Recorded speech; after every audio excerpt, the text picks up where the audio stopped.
বিশ্বাস করি নিজের ছোট্ট জায়গা থেকেও সমাজের জন্য, দেশের জন্য কিছু করার আন্তরিকতা আমাদের সবার মধ্যে থাকা উচিত। আজ আমরা যারা এখানে উপস্থিত, আমরা সবাই একরকম নয়। আমাদের আদর্শ আলাদা, অভিজ্ঞতা আলাদা, দৃষ্টিভঙ্গিও আলাদা, কিন্তু তারপরেও আমরা একসাথে বসেছি, আলোচনা করছি, কারণ আমরা সবাই দেশের জন্য, দেশের মানুষের জন্য ভাবছি। আর এই ভিন্নতা নিয়ে একসাথে কথা বলছি, একের পর এক শুনছি, এটাই গণতন্ত্রের আসল সৌন্দর্য। আমার আগে যারা সম্মানিত প্যানেলিস্টরা কথা বলেছেন, তাদের সবাইকে আন্তরিক ধন্যবাদ জানাই। আপনারা অনেক কিছু বলেছেন, হয়তো বা আমিও বলে ফেলবো, সো আমাদের একটা মাইন্ডসেটে আই থিঙ্ক সিমিলারিটি আছে। আমার খুব ভালো লেগেছে শুনে। আমি আজ এখানে দাঁড়িয়েছি ভিন্ন এক অনুভূতি ও আবেগ নিয়ে। বাংলাদেশের এই পলিসি লেভেলটায় আমার প্রথম বক্তব্য এটা।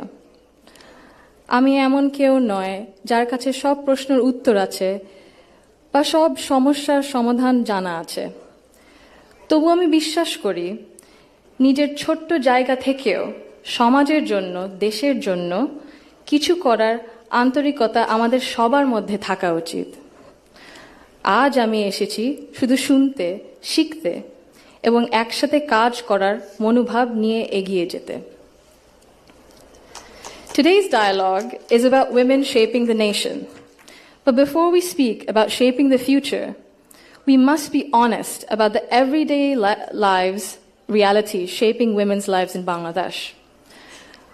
My earliest understanding of women's roles in society came from my family, as it does for most of us. Long before we encounter policies or laws or institutions, our homes become our first classrooms. They teach us what is possible, what is acceptable, and what is expected. In my home, certain things were never questioned. It was never questioned whether a woman could pursue an exemplary medical career while raising a family. It was never questioned whether a woman could build a nationwide social welfare organization on her own merit. It was never questioned whether a woman was fit to lead, to command authority in a room full of men. And it was never questioned whether the men in our lives would stand alongside the women in their lives as equals.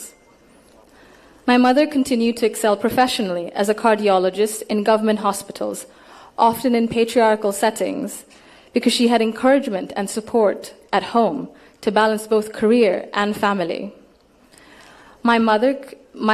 In 1979, my Nanu, Saida Iqbal Mandbanu, began using her own home to open a free elementary school for vulnerable and disadvantaged children.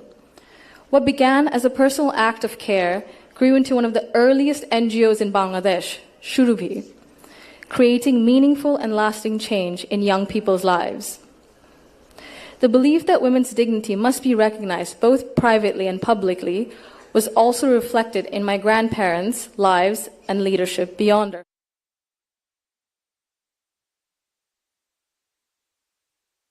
Development was incomplete if women were excluded. He saw women as capable contributors at home, at work, and in public life. And that belief carried into the choices he made as a leader. Under his leadership, the expansion of the garment sector meant millions of women entered formal work for the first time, gaining independence and income. The creation, then, of the Ministry of Women's Affairs reflected a conviction that improving the lives of women and girls required intention and structure. These were not just policy decisions, but they were an extension of the values that he lived by personally. That foundation was carried forward by my grandmother, Begum Khaleda Zia, who understood the transformative power of education that gave women voice, choice, and confidence. Under her leadership, girls' education was treated as a right, not a privilege. Free secondary schooling, alongside programs such as Food for Education, Cash for Education, helped to keep millions of girls in schools and change the course of families across the country.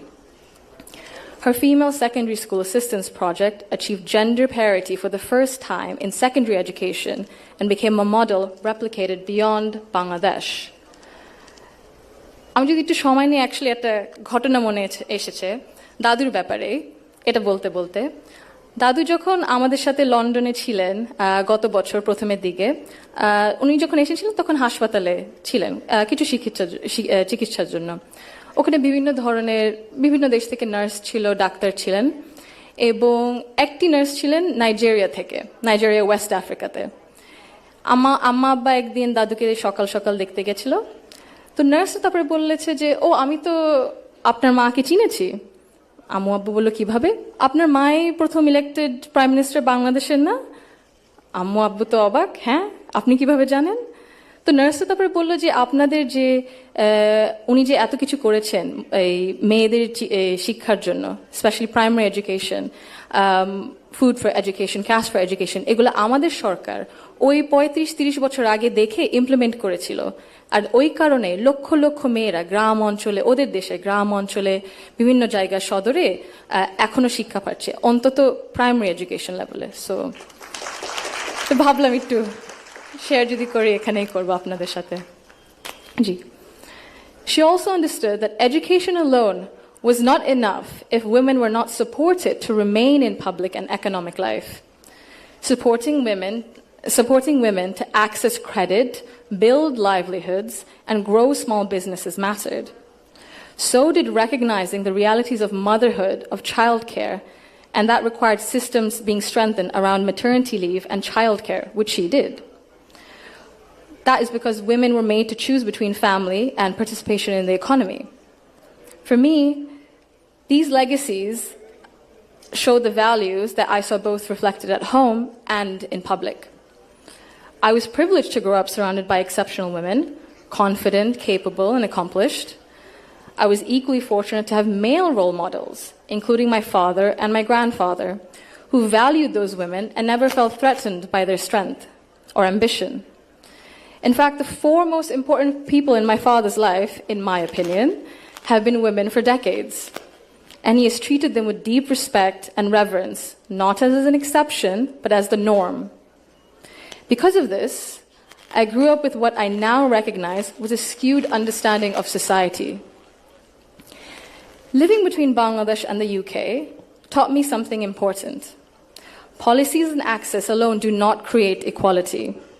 You can expand education, pass laws, set national targets, but if social norms and daily expectations and mindsets remain unequal, empowerment remains fragile. This is not about overt discrimination. Inequality often survives through habit and comfort, through what feels normal.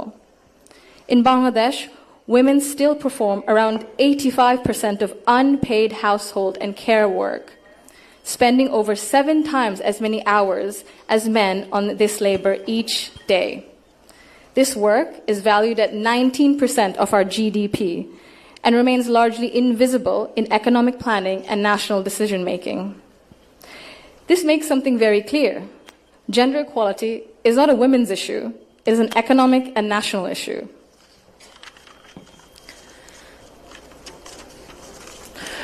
When women carry the bulk of responsibility, their participation in the formal economy suffers. Despite significant gains in girls' education, women's labor force participation in Bangladesh remains below 40% compared to over 80% for men. Women are far more likely to step back from paid work after marriage or childbirth, not because they lack ability or ambition, but because systems assume they will absorb the cost. This imbalance begins early. Girls are expected to adjust their ambitions around family needs, while boys are rarely taught that responsibility and care are shared obligations. Over time, this became structural and progress stalls. Women are already leaders, and many of those leaders are in this room today. Women who have carried institutions, families, movements, and communities forward, generation after generation. Bangladesh's progress bears your fingerprints, even when history has not always said your name out loud. This brings me to a central point. Belief means nothing without action. To the men among us, our fathers, our brothers, our sons, our husbands, our colleagues and friends, your support for women's rights matters. Your celebration of women's success matters. But equality cannot survive on words alone. If systems and expectations continue to rely on women's sacrifice as the default, inequality continues comfortably. Fathers, in particular, I believe, have a unique role in breaking this cycle. I'm an only child, and I never was once made to feel that my parents wished for a son instead. My father once scolded someone for even asking that question. He understood that while I was treated with respect and care at home, the world outside would not always be the same. So he made sure that I could navigate it with confidence. What shaped me were not his speeches, but his consistency. Through his daily choices, he showed me what I should expect from the world. This is how change becomes sustained.